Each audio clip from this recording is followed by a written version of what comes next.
Nag-chat nga sa akin itong ate ko, pupunta nga daw kami ng hospital. Kaya agad-agad kaming nag-ready at di ko na nga vinidyohan yung pagre-ready namin kasi nga madilim na din dito sa bahay. At buti na nga lang hapon niya na kami pinapunta kasi out niya na nga din daw. Sa totoo lang kasi niyan mga te, ayoko talagang umalis ng maaga or tanghali. Naiinis nga ako kasi bukod sa maagang kikilos, ang init pa kung aabuti ng tanghali. Te, sayang skincare kung masusunog lang. At buti na nga lang may motor kami at nakaka-shortcut kami. Dito nga pala kami palaging nadaan ni Audrey sa Lancaster. At dito nga ako nakapag-isip-isip na mahirap talaga kapag nagko-commute kasi bukod sa palaging namamasahe, palagi pang natatraffic. At ang pinaka-worst pa doon, hindi ka maka-shortcut. Napakalaking bagay talaga kapag may mga ganitong sasakyan. Pero ang problema lang kapag may ganito, palaging nauutusan. So ayun na nga mga te, kaya pala kami pupunta doon kasi kukunin namin yung bigas ni ate. Ayuda nga daw yun para sa mga nursing, charot. Pero bakit kaya ganun no? Mas malaki pa yung tuition fee nila nung nag-aaral sila kaysa sinasahod nila. Pero baka naman sa mga nakaupo dyan, ehem. So ayun na nga mga te, no? Si Ojimer nga pala nakapunta na doon at ako hindi pa. So bali itong mga araw na to, first time ko ang makakapunta doon. Fast forward nga, nandito na kami sa Sish Hospital. Sa hindi nyo nga naitatanong, dito nga pala siya nagtatrabaho.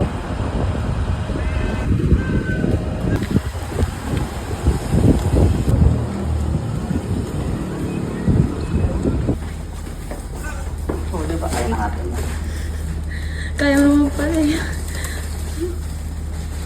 Hanggang oras? Hanggang oras? Hanggang ngayon lang.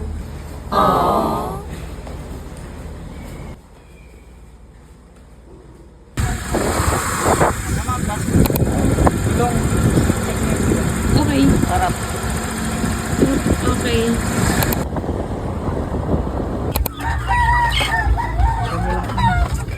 Chicken. Ang ayos na lang ano mo, kubo mo pa.